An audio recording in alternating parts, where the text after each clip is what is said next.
नमस्कार, राष्ट्रपोष से मैं पवन केसवानी।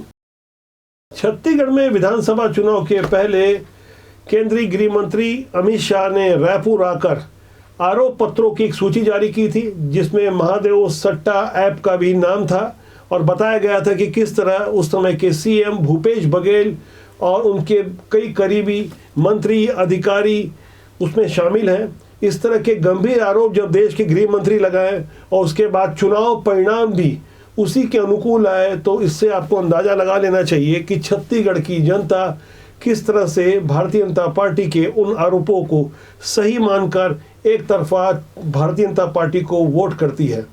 अब एक नया मामला सामने आया है। लोकसभा चुनाव में प्रत्याशी बनाए गए भूपेश बघेल राजनांदगांव से, पाटन से विधायक होने के बावजूद वो कांग्रेस के प्रत्याशी हैं। महादेव सट्टा ऐप के मामले में ईडी की शिकायत पर आर्थिक अनुसंधान शाखा यानी ईओडब्ल्यू ने एफआईआर दर्ज करवाई है।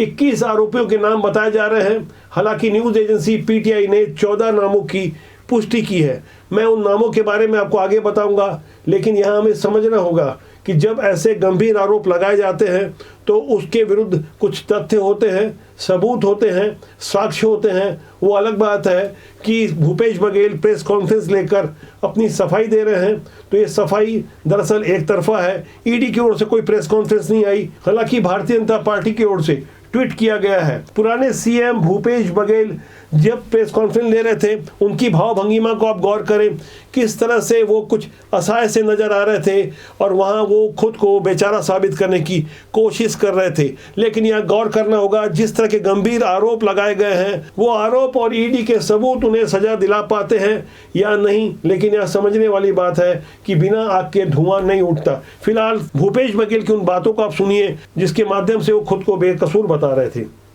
उस एफआईआर के कॉपी में आप देखेंगे कि 6वें नंबर पे मेरा नाम लिखा हुआ है और इसमें जो धाराएं लगी है 120B, 34, 406, 420, 467, 468, 471 ये इसमें दर्ज।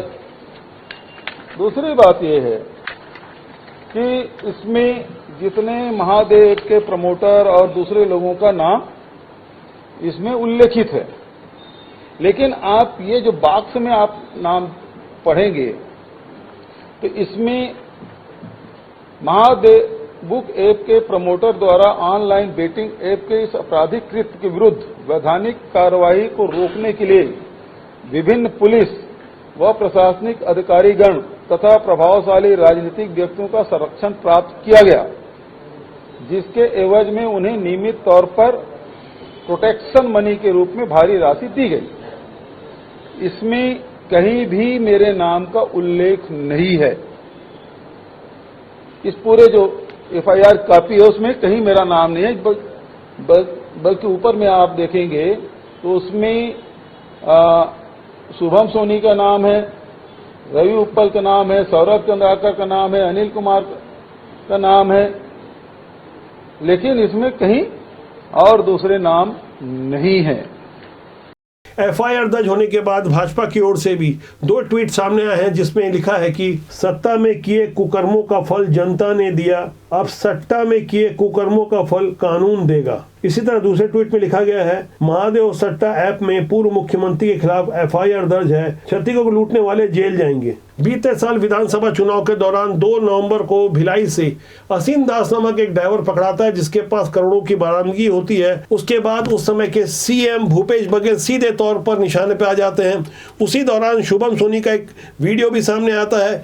इन दोनों ही सबूतों से भूपेश बघेल भले ही इंकार करते रहे हों, लेकिन मामला सिर्फ एक वीडियो और पैसे की बरामदगी तक का ही नहीं है, बल्कि मामला कुछ और है। हमारे पास जो पुष्ट जानकारी है उसके अनुसार ऑनलाइन सोशल मीडिया प्लेटफॉर्म के माध्यम से जो संबंध स्थापित किए गए थे, जो वॉइस रिकॉर्डिंग मिली है और कुछ दस्तावेजी साक्ष्य मिले हैं, उन साक्ष्यों को अदालत में रखा जाएगा। काफ़ी तैयारियां की गई है, काफ़ी फुल प्रूफ प्लान के साथ ये सब काम किया गया है। ईडी की शिकायत के बाद ईओडब्ल्यू ने जो एफआईआर दर्ज की है उसमें धारा 34 के अलावा 406, 420, 467, 468, 471 भ्रष्टाचार निरोधक अधिनियम की धारा 7-11 के अंतर्गत मामला मुकदमा दर्ज किया गया है। एफआईआर में दर्ज जिन आरोपियों के प्रारंभिक नाम सामने आए हैं वो है भूपेश बघेल के अलावा रवि उप्पल, शुभम सोनी, चंद्रभूषण वर्मा, असीम दास, सतीश चंद्राकर, नीतीश दीवान, सौरभ चंद्राकर, अनिल कुमार अग्रवाल, विकास छापरिया, रोहित गुलाटी, विशाल आहूजा, धीरज आहूजा, अनिल कुमार धम्मानी, सुनील कुमार धम्मानी,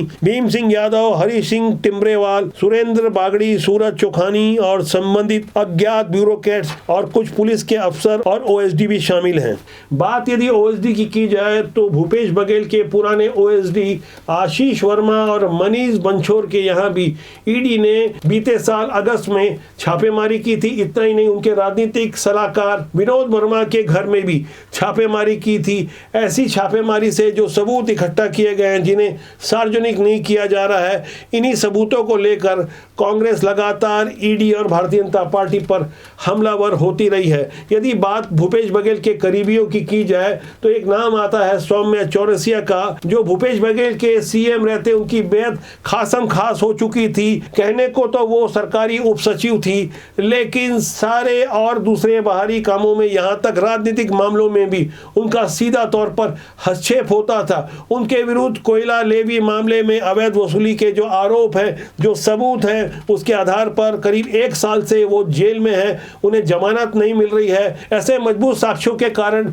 2 आईएएस भी जेल में हैं। ऐसे 35 लोगों के विरुद्ध मामला मुकदमा दर्ज किया गया है। अपनी प्रेस कॉन्फ्रेंस के दौरान भूपेश बघेल चिंतामणि महाराज, जो कि भारतीय जनता पार्टी से सरगुजा के लोकसभा प्रत्याशी हैं, उन्हें बता रहे थे कि वो भाजपा की वॉशिंग मशीन में साफ हो चुके हैं। दरअसल भूपेश बघेल ऐसे आरोप इसलिए भी लगा रहे हैं क्योंकि मौजूदा समय में ढेर सारे कांग्रेस नेता कांग्रेस छोड़कर भाजपा में आ रहे हैं। कोयला घोटाले मामले में भूपेश बघेल के कई बेहद करीबी लोग जेल जाने की तैयारी में हैं। जिन्हें आरोपी बनाया गया है उनमें एंटी करप्शन यानी एसीबी द्वारा दर्ज प्राथमिकी में पूर्व मंत्री अमरजीत भगत, कांग्रेस विधायक देवेंद्र यादव, पूर्व विधायक यूडी मिंज, गुलाब कमरो, चंद्रदेव प्रसाद राय, शिशुपाल शौरी और बृहस्पति सिंह, आईएएस अधिकारी समीर बिश्नोई और रानू साहू के अलावा सौम्या चौरसिया सहित 35 लोगों के नाम हैं।